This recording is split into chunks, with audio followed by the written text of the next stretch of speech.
High, good morning. কেমন আছো তোমরা সবাই? আশা করছি সবাই ভালো আছো। আমিও ভালো আছি। তো আজকে ছিল বৃহস্পতিবার, আজকে আমার উইকলি অফ ছিল। তো বাড়িতে ছুটি থাকলেও বাড়ির কাজ কিন্তু অনেক থাকে। তো সকালবেলা ঘুম থেকে উঠেই আজকে বিছানার চাদরটা চেঞ্জ করে নিয়েছিলাম। আর পুরনো বিছানার চাদরটা কালকে রাতেই ভিজিয়ে রেখেছিলাম আজকের কাচবো বলে। তো বিছানা পরিষ্কার করে আমার দেখলাম যে শোকেস আলমারির এগুলোর অবস্থাও ভীষণ খারাপ হয়ে গেছে।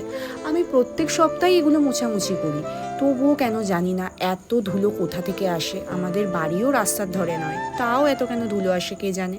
তারপর ঘর ঝাঁট দেওয়া হয়ে গেলে মা চা আর পরোটা করেছিল, সেটা দিয়ে ব্রেকফাস্ট কমপ্লিট করলাম। তারপরে বিছানার চাদরগুলো কেচে নিলাম।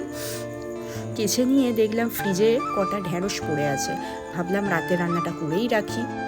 রান্না হয়ে গেলে স্নান করে আমি ঠাকুর পুজো করে নিয়েছিলাম। তারপর মা ভাত বাড়লো, তো সবাই মিলে একসাথে বসে লাঞ্চ কমপ্লিট করলাম। আর এদিকে বাইরে হচ্ছিল ভীষণ বৃষ্টি, ঘুমের জন্য একদম পারফেক্ট ওয়েদার। তো আমি চললাম ঘুমোতে। বাই।